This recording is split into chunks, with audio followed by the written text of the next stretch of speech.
الحمدللہ رب العالمین۔ عقیدہ حق اہل سنت و جماعت کا عقیدہ ہے، اور اہل سنت و جماعت کے لیے حضرت علامہ احمد ساوی رحمۃ اللہ تعالی علیہ آپ کا ایک قول بڑا شاندار جو تفسیر ساوی میں نے پڑھا، آپ باطل مذاہب کا،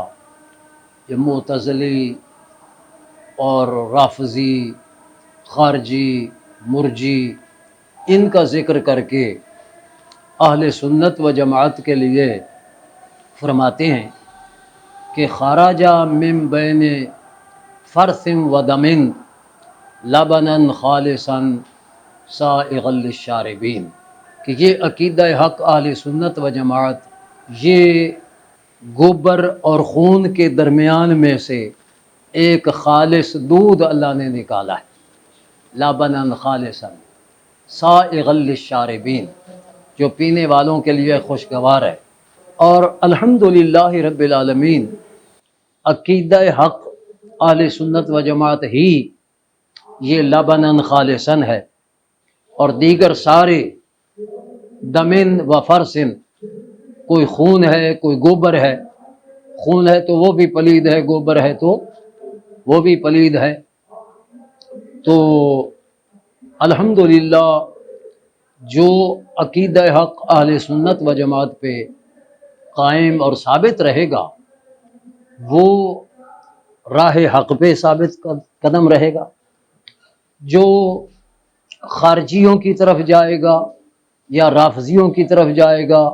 یا کسی اور باطل عقیدے کی طرف جائے گا تو وہ اپنے آپ کو خراب کر لے گا، اور دودھ میں بھی اگر نجاست پڑ جائے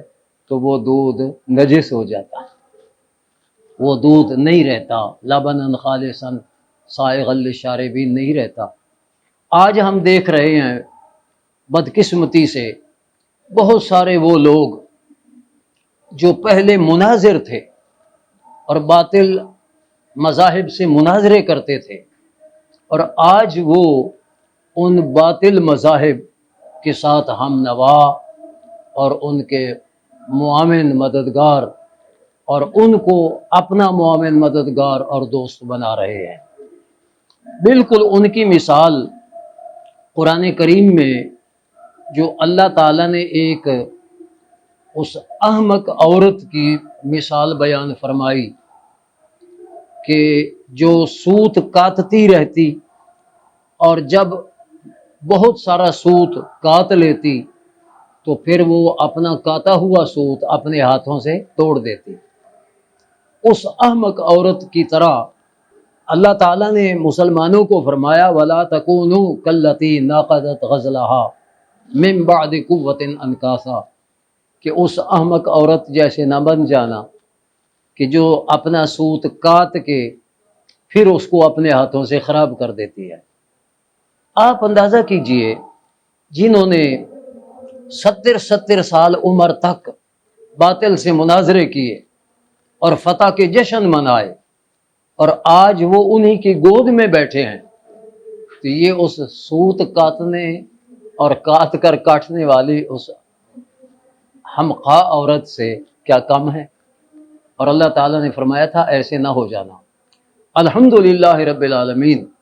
عقیدہ اہل سنت میں رسول پاک علیہ الصلوۃ والسلام کی ساری اہل بیت اطہار کا احترام، اور حضور کی تمام صاحبزادیاں، تمام شہزادیاں، ان کا احترام، اور ان سب کو ہم اہل بیت اطہار سمجھتے ہیں، اور ان میں سب سے افضل سیدہ خاتون جنت فاطمہ زہرا کو مانتے ہیں۔ اسی طرح رسول اللہ علیہ الصلوۃ والسلام کی تمام ازواج مطہرات وہ حضور کی اہل بیت ہیں، قرآن سے ثابت ہے، اور سیدنا علی المرتضیٰ رضی اللہ تعالیٰ عنہ حسنین کریمین وہ بھی حضور کے اہل بیت میں ہم اہل سنت مانتے ہیں۔ ہم رسول اللہ علیہ السلام کے سارے اہل بیت اطہار کا احترام کرتے ہیں، یہ اہل سنت، اور رسول اللہ علیہ الصلوۃ والسلام کے تمام صحابہ کا احترام، اور تمام صحابہ کو جنتی سمجھتے ہیں، جبکہ درجات کا اختلاف ہے۔ سب سے افضل شیخین ہیں۔ پھر اہل سنت و جماعت کے جمہور علماء کا جو عقیدہ ہے کہ پھر عثمان غنی رضی اللہ تعالیٰ عنہ، پھر سیدنا علی المرتضیٰ شیر خدا رضی اللہ تعالیٰ عنہ، تو یہ ہے عقیدہ اہل سنت کے بزرگوں کا، اور اسی پر ثابت قدم ہیں الحمدللہ ہمارے ڈاکٹر علامہ جلالی صاحب دامت برکاتہم العالیہ۔ تو ہم الحمدللہ ان کے موقف کی تائید کرتے ہیں، اور یہ موقف اہل سنت و جماعت کا ہے۔ جو اس موقف سے انحراف کرتا ہے وہ یا تو خون والی نجاست میں ملوث ہو رہا ہے، یا وہ گوبر والی نجاست میں ملوث ہو رہا ہے۔ ہم ان کے لیے دعا کرتے ہیں کہ اللہ ان کو ہدایت نصیب فرمائے۔ اور علامہ جلالی صاحب دامت برکاتہم العالیہ، ان کی گرفتاری کی ہم مذمت کرتے ہیں کہ جب یہ عقیدہ بے شمار علماء اور مشائخ، حتیٰ کہ صرف پاکستان نہیں بلکہ ہندوستان کے علماء اور دیگر ممالک کے جو علماء اہل سنت ہیں، ان کی تائید جب علامہ جلالی صاحب کے ساتھ آ گئی تو پھر گرفتاری کی کیا اس میں جواز رہ جاتا ہے؟ تو یہ حکومت نے صرف ملک میں انتشار پیدا کرنے کے لیے اور اہل سنت و جماعت کو دیوار کے ساتھ لگانے کے لیے یہ ظالمانہ اقدام کیا ہوا ہے۔ ہم اس کی پرزور مذمت کرتے ہیں اور ڈاکٹر صاحب کی رہائی کا مطالبہ کرتے ہیں۔ رہا جو اپنے آپ کو سنی کہلاتے ہیں اور تائید یا روافظ کی کر رہے ہیں، ہم سنتے ہیں کہ جو ہمارے دلائل ہیں کہ صرف انبیاء علیہ السلام انسانوں میں معصوم ہیں، انبیاء علیہ السلام کے سوا یہ خاصہ ہے،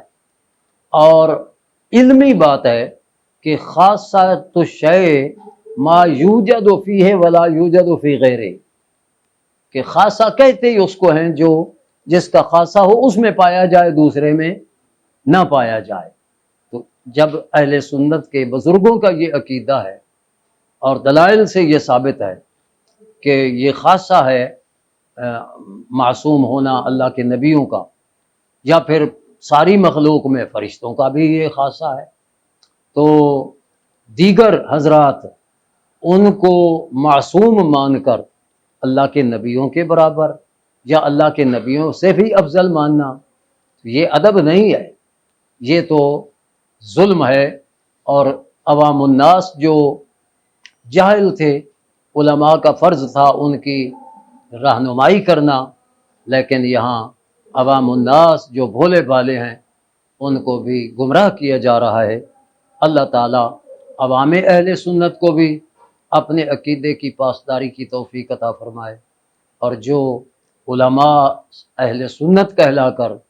وہ لوگوں کو گمراہ کر رہے ہیں، اللہ تعالیٰ ان کو بھی ہدایت عطا فرمائے۔ اور ڈاکٹر جلالی صاحب انشاءاللہ اللہ تعالیٰ کی مدد ان کے شامل حال ہے۔ ابتلاء و آزمائش تو آتی رہتی ہے نا، الف لام میم، احسب الناس ان یترکوا ان یقولوا آمنا وهم لا یفتنون وَلَقَدْ فَتَنَّ الَّذِينَ مِنْ قَبْلِهِمْ فَلَيَعْلَمَنَّ اللَّهُ الَّذِينَ صَدَقُوا